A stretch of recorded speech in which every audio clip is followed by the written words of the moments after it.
అందరికీ నమస్కారం. నా పేరు బొబ్బాయిపల్లి సురేష్ నాయుడు, సర్వేపల్లి నియోజకవర్గ జనసేన పార్టీ సమన్వయకర్త. సర్వేపల్లి నియోజకవర్గంలో ముతుకూరు మండలం పారిశ్రామికంగా, ఆర్థికంగా అభివృద్ధి వైపులో నడుస్తున్నటువంటి మండలం.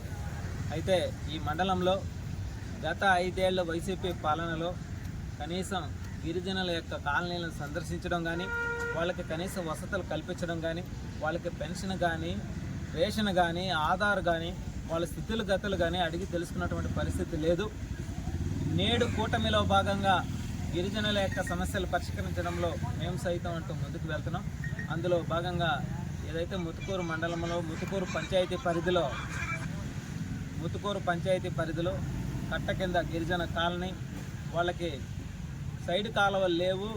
కాలువలు లేకపోవడం వల్ల మురుగు నీరంతా కూడా అక్కడ చేరిపోయి దోమలు వచ్చి వర్షం వచ్చినప్పుడు మోకాళ్ళతో నీళ్ళల్లో ఇబ్బందులు పడుతున్నాయి, అంటురోగాలు వస్తున్నాయనేటువంటి విషయాన్ని మా దృష్టికి తీసుకురావడం జరిగింది. అందులో భాగంగా ఈరోజు మేమంతా కూడా వచ్చి మన ఎంపీడీఓ మేడం గారికి ఒక వినతి పత్రం ఇచ్చాం. వాళ్ళకి గిరిజనులకి ఆ యొక్క సైడ్ కాలువలు నిర్మాణం చేయాలని, అదేవిధంగా తాగునీటి విషయంలో 2 కోట్ల కూడా తాగునీళ్ళు అందించాలని చెప్పాం. వారు స్పందించారు. వాళ్ళకి అక్కడికి వెళ్ళి వెరిఫై చేసి ఆ కాలువ విషయం కానీ, ఆ తాగునీరు కానీ అందిస్తామని చెప్పారు. అదేవిధంగా కొంతమందికి వయసుల తేడాల కారణంగా పెన్షన్ కూడా అర్హత లేకుండా ఉంది. వయసు ఉన్నా కానీ ఆధార్లో గతంలో జరిగిన తప్పిదాల వలన వాళ్ళకి పెన్షన్ రాకుండా చాలామంది ఇబ్బందులు పడుతున్నారు. ఆ విషయాన్ని కూడా మేము ఈరోజు చర్చించాం.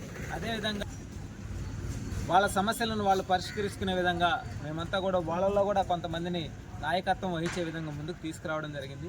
మండల స్థాయిలో ఏ సమస్యలు ఉన్నా సరే మండల కేంద్ర కార్యాలయానికి వెళ్ళి ఆ సమస్యలు పరిష్కరించుకునే విధంగా, వాళ్ళకి ఏదన్నా అక్కడ జరగని పక్షంలో మేము అండగా నిలబడి వాళ్ళ సమస్యలను పరిష్కరించేదానికి అండగా ఉంటామని చెప్పి మనస్ఫూర్తిగా తెలియజేస్తూ, కూటమి ప్రభుత్వం ఎప్పుడు కూడా పేద గిరిజనుల కోసం పనిచేస్తుంది. వాళ్ళని అన్ని విధాల సమాజంలో గౌరవంగా నడిచే విధంగా మా వంతు మేము సహాయ సహకారాలు అందిస్తామని చెప్పి మనస్ఫూర్తిగా తెలియజేస్తా ఉన్నాం ఈరోజు.